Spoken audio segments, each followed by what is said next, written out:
Well, good afternoon, everyone.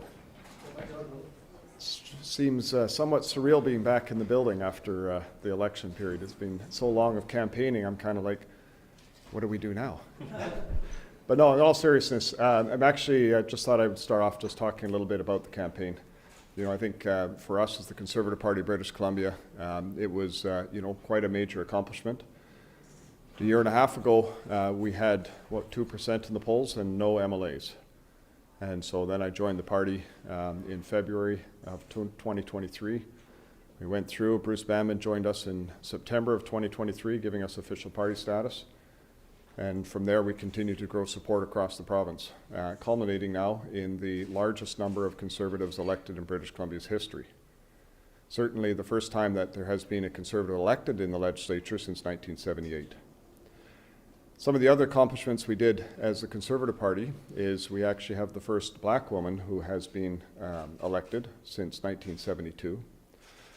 We have 41% of our MLAs elected are women. About 22% or so of our MLAs are ethnic minorities. It's quite an accomplishment for our party, and I'm very proud of the team that has been elected and put together. I think, quite frankly, when you look at what's across the province too, and the desire for change in the province, I think the voters have spoke very loudly in terms of what their expectations are for this government, as well as for us as opposition. Our job now going forward, clearly, I mean, there's still some questions to be answered in terms of the judicial reviews, but our job going forward in opposition is to make sure that we fight for the values and fight for the things that the Conservative Party stands for. Those things that we've been fought for the last year and a half, those things that we fought for during the election, those are the things that we are going to be pushing for in the legislature to try to move forward. Should the NDP decide they want to push forward any part of their agenda that relates to what we're trying to achieve, they'll find us as a partner. If they're going to continue on with their pace, with the destruction that they have wreaked upon this province, with their previous 7 years, they'll find us vehemently opposed in terms of how we will function within the legislature. In particular, when I think about our resource sector, there is a lot that needs to be done there, especially for forestry. Forestry right now is on its knees. It has been systematically attacked by this NDP government. We have a deadline of next August, where the duties are anticipated to increase by about 40%, which would shut down virtually all of the forest sector in this province if that carries forward and we're not in a situation where the prices are better. This government needs to understand that our resource sector is a critical component of what we need to achieve in this province, supporting families, supporting jobs, supporting communities, and quite frankly, supporting the revenues that are needed in British Columbia. We'll also be making sure that we push David Eby very hard on things like involuntary compassionate treatment. It's a big piece for us that we pushed in the campaign. David Eby flopped on that issue. We're going to make sure we hold him to that, and we make sure we get that in place. Our streets need to be cleaned up. We need to be changing what's happening on our streets with drugs. And so that's a big push that we will have with David Eby in terms of his government and holding him accountable. We're also going to hold him to his word in terms of getting rid of the consumer carbon tax. We're going to be pushing to get rid of the entire carbon tax, but that's something that he had promised to do, and we have full expectations that he will do that. We will push and try to figure out how we can leverage that to get rid of the entire carbon tax in British Columbia, but it's an important piece of affordability that's needed in British Columbia. There's many other promises that David Eby has made throughout the campaign, and as well as the things that have been promised in the past. And I look forward to the opportunity in the legislature to hold him to account for all of these promises and make sure that he's living up to the things that he has said he would do for the people in this province. So with that, I very much look forward to our caucus will be sworn in on the night of November 12th. We'll have an opportunity then to have a little bit of a ceremony associated with that. And we look forward to the work that may come as early as this fall if they call back the legislature, or certainly if not, then by next spring. So I'm happy to take any questions anybody might have. We're going to one question, one follow-up. Let's go ahead. Well, thanks. Election night, John, you said that if the NDP came back in a minority, you'd bring them down at the first opportunity. They got a scant majority now, but you're that general kind of attitude, does that still prevail, or is there a bit of room for cooperation here? So the only thing that we would be doing in terms of looking at supporting David Eby and his government is if they're moving forward an agenda that matches with the things that we want to accomplish for the people in British Columbia. We will always put the people of British Columbia first, as we did throughout the entire campaign. The average everyday working person in this province, if there are things that are moved forward that will improve those lives for those people, we would be looking at supporting it. But if he's going to carry forward with the destructive policies that he has, then yes, we're going to look at every opportunity possible to bring him down as soon as possible. And I guess the Premier said they're going to recall a legislature in the next few weeks, a very brief sitting. The first face-off that you will have, I guess they have to, we need a speaker. Would you nominate someone for a speaker, or do you have any thoughts on that? So I do know that the NDP have been calling around our members, asking and looking for somebody to become speaker for them. It's not something that certainly I'm considering supporting at this stage. If David Eby wanted to call me and say that he wants to move forward with significant parts of our agenda, maybe there's something that we could be talking about. But at this stage, you know, I would not be looking at offering one of our members to be speaker to support the agenda that he ran on. Christine? Hi, John. Hi. What are your thoughts then on the grocery rebate? Would you support that? The grocery rebate? This is the $1,000 per household that David Eby offered up as part of their platform. It certainly would help people that are struggling with affordability right now. Do you support that? Would you vote for it? So as I said, as a Conservative Party, anything that will help the average everyday hardworking person in this province is something that we would certainly look at supporting. Obviously, that's a discussion that we'll have to have in caucus, depending on whether that's a piece of legislation that David Eby brings forward this fall. And speaking of caucus, have you met with your caucus formally, and what have you said to them, or what are you planning to say about free votes? So I have met with them. We had our first caucus meeting last week, and certainly we'll have an opportunity to be talking again in the future. But as I've said all the way through this campaign, I'm expecting our MLAs to do the job of representing their riding, to make sure they speak on behalf of their riding. And so from that perspective, there will be opportunities for them to be able to voice their perspective in the legislature. Richard? There are still some supporters of yours out on social media questioning the results of this election, saying that Elections BC did not handle this well, described this as rigged. What message do you send to your supporters who are spreading this information on social media? Well, we put out a statement last night with regards to this election and the Election BC process.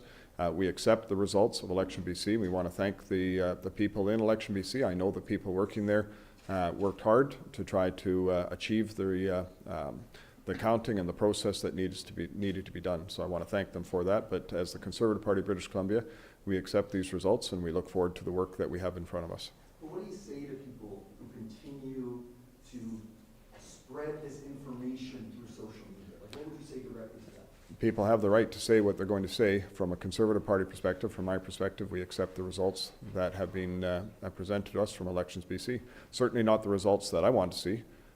We were optimistic and hopeful that we would have an opportunity to be able to bring about the significant change that we are looking for from our you know, throughout our platform, throughout the mandate. But unfortunately, we fell just short of being able to do that. John, I'm wondering, have you had any conversations with the Green Senator? Kristen, I was critical of some of your candidates last week.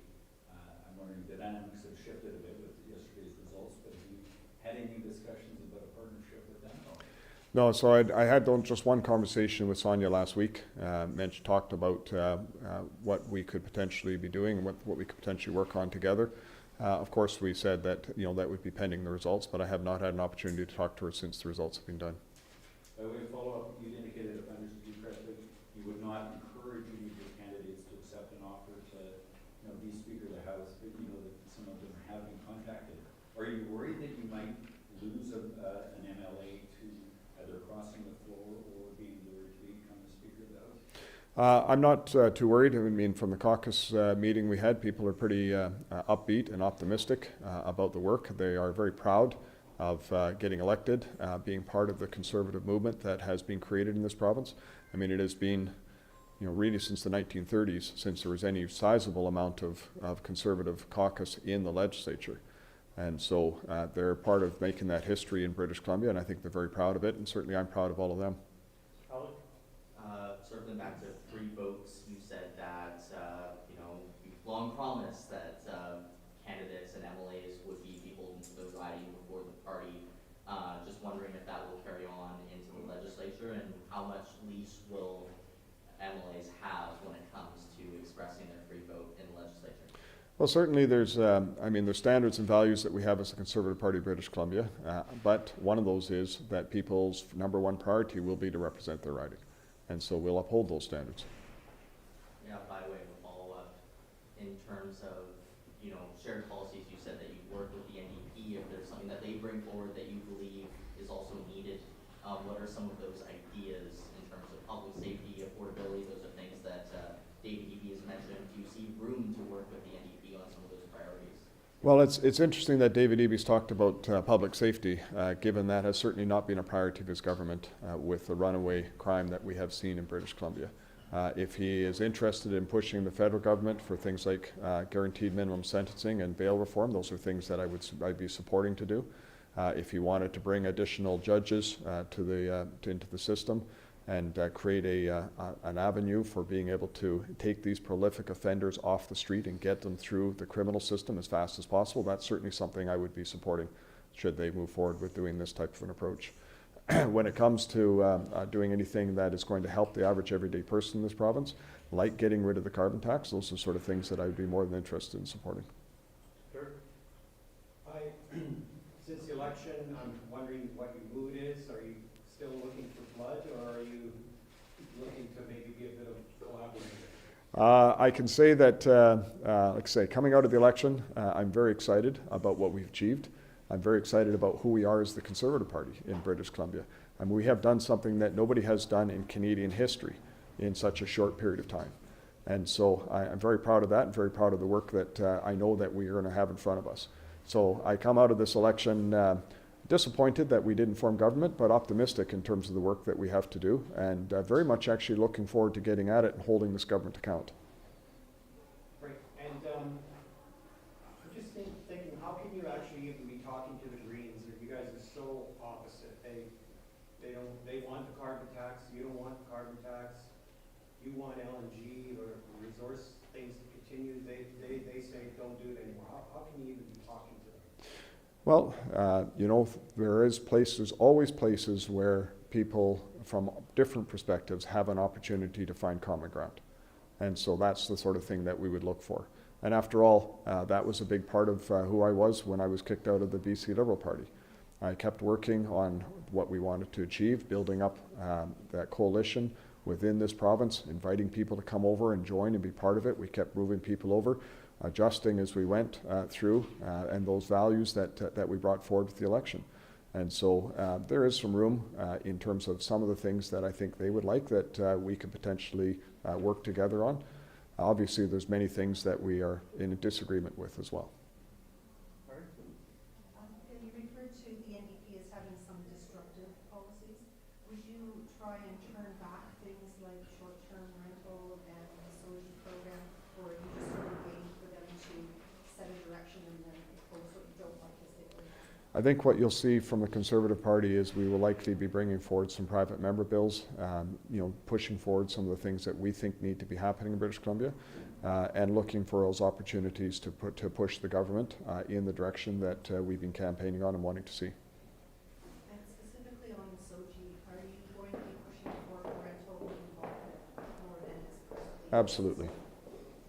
Absolutely. Parents should know what's going on in our schools. Parents should have a right. It's their right to be able to raise their children. It's their right to know what's happening with their children in education. I think that's a very important piece of how our society operates. And so, to what extent do you see yourself working with the NDP and the Greens, finding any commonality on issues like housing and healthcare? Are there any things from their platforms on those issues that you connect with or see a path forward on? I mean, if I will be pushing the NDP, particularly when it comes to housing, on actually getting the permitting process cleaned up so that we can see projects move forward. There are tens of thousands of housing starts in this province that are stalled out. that are not moving forward because it's taken too long, it's too costly. There are issues in terms of the building code that have added cost. So my hope is that through this election, maybe Davey heard some of the concerns that the public has, and we can find a way to be able to move forward those parts of the agenda that will actually help to get housing built in the province of British Columbia. Your intention was to form government, you've fallen short of that. What do you feel stood in the way of forming government? Well, I think there's an old saying in politics that you don't lose elections, you run out of time. And the unfortunate part is that we needed perhaps some more time to be able to connect, particularly with those people in the province that may not have heard the messaging and what we were trying to achieve in this province. So we'll be doing some analysis and work on that and looking at what sort of issues were a barrier for people that did not vote for us in light of the fact that there could be an election at any time going forward. Mary, Jeff? Hi, just a quick question. I'm just wondering, during the campaign, it was particularly divisive. I mean, there's name calling going on. Do you think that that's conducive to a working environment? Because everyone is dealing with such a tight margin here. Yeah. Well, I mean, all the way through the campaign, David Eby, quite frankly, was a habitual liar about who we are, about what we did, about our platform. Every day of the campaign, he was out saying these things. And I'm not going to say, oh, it's okay. That's who he is. That's his personality. I'll certainly be looking to call him out in the legislature as we move forward. However, elections are elections. This election's behind us. And our job as the Conservative Party is to fight as hard as we can for the average everyday person in this province to try to improve their lives. And we'll be doing that whether it's in opposition to government or trying to force government's hand to be able to make sure that things get done to help people. And just to follow up, just because there is such a slim margin, would you see an opportunity and take it perhaps as quickly as possible to take down the government? If David Eby moves forward with the policies and approaches that he has done in British Columbia, then yeah, we're going to be looking at bringing it down as quickly as possible. When you look at what's happened in our society and the fact that after 7 years, you can't point to anything that is better in this province. If he's going to carry on with that path, I would have no choice but to oppose and make an attempt to bring it down, bring it to an end. Hi, John. Your party's platform and some of your candidates have drawn some pretty strong condemnation from First Nations leaders, both for the proposal on economic reconciliation as well as some comments that your candidates have made. How do you see working with the First Nations community, especially with issues that come up in the natural resource sector? You talked about forestry. Do you think you have some work to do there in order to rebuild relationships after this campaign? So I think you're referring to a comment that our candidate in the Malahat made. I find her comments that she made quite offensive. Certainly they're not part of who I am or who we are as a party. And I can tell you that she will not be a candidate for this party going forward should there be a snap election. Having said that, obviously our working with First Nations is a huge priority. You cannot achieve anything, whether it's in the resource sector or otherwise in this province, unless you find a way to be able to work with First Nations and to resolve particularly the issue of things like title. But what I find most curious is David Eby has not been held account to what he has done with First Nations. For example, we have seen the life expectancy of First Nations drop by 6 years under David Eby's government. And yet no outrage over that. I find that outrageous, that is what has happened in such a short period of time. The fact that 20% of the people who have died from an overdose have been Indigenous, and no outrage over that. Alia Warbus called it a genocide on her people. And clearly, when you look at those statistics, that is shocking. And so I think, quite frankly, there's a lot of work that needs to be done, working with First Nations to resolve some of these issues. And I'm very surprised, actually, that First Nation leadership themselves have not called out David Eby for those failures. As a follow-up, way back in 2018, you told me that you found opposition frustrating, that you hoped not to be in it for very long, and that you really, weren't particularly happy being in an opposition role. I'm wondering if you feel differently now that you're leading the official opposition and how you look at what lies ahead in the legislature. Absolutely agree with my comments before. Being in opposition is extremely frustrating.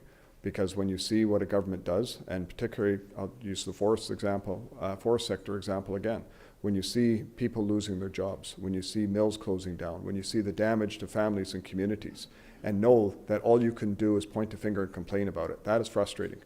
I'd much rather be in a situation where we can actually do the work that's necessary to support those jobs, support those families and communities. Hey, John.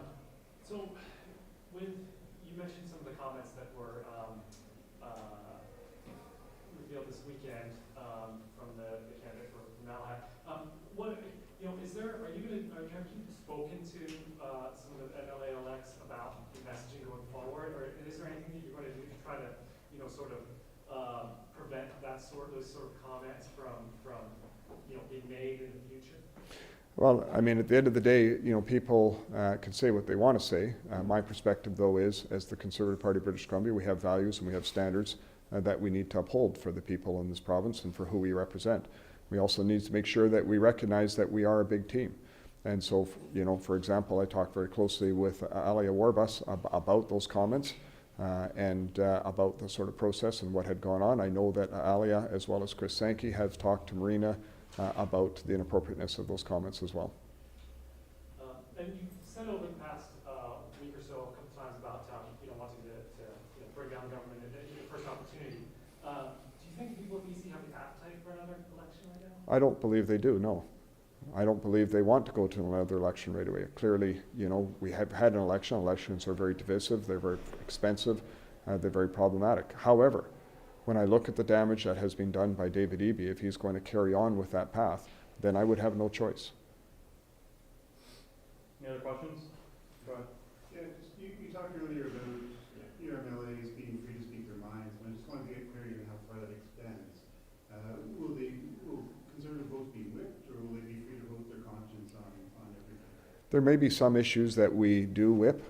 However, I would expect that there will be other issues where people will be free to be able to vote their conscience. But those will be issues that we'll make sure that we talk about in our caucus amongst the MLAs that are elected to make sure that people have a full understanding and where everything's at and try to resolve any sort of issues that we might have. And just looking back on the campaign, at this point, any regrets on how it was conducted? History always is 20/20 vision. You always can look back and think, coulda, woulda, shouldas. But at the end of the day, for coming from the party that had no money, that had no team, that had no representatives, and in a year and a half building it up to the place where we just fell short of forming government, I'm pretty proud of what we've been able to accomplish. From Dan Burton, Vancouver for CBC. Where did you get the data that life expectancy for First Nations in BC has dropped? So we'll get that to you. If you'd like, that was a piece of data that I happened to notice that came out. I think it was from the period of 2017 through to 2021 or 2022. I can't remember exactly where it is, but I read the report, so I'm sure we can find that for you. Questions? I got one more, if you don't mind. Now that we're clear on what's happened, what's your assessment of the BC United capitulation surrender? How did that work out for you? Well, I think Kevin Falcon recognized that we needed to take the steps necessary to try to make sure we brought an end to what David Eby has done in this province and the damage of the NDP. And so that's why he suspended the campaign, and that's why he supported us. That message clearly didn't get through to everybody that was part of their group. There was a lot of people that were dissatisfied and wanted to carry on with the fight. It's unfortunate. It would have been great if that could have happened 3 months earlier. That would have given us time to be able to do a bunch of things. Unfortunately, it is what it is. But like I say, you can go back and you can look at how things are done and wish it could have been done differently. But I'm very proud of, like I say, of the team that we put together and what we've accomplished in such a short period of time. That'll be all. Thank you very much. Thanks, everyone. Where's your The rule is one question, one follow-up, and one less lane. Well, actually, you know what? If Les had another question, I would be happy to take a second follow-up. I've run out of gas. Anyway, thanks again, everyone. Thank you.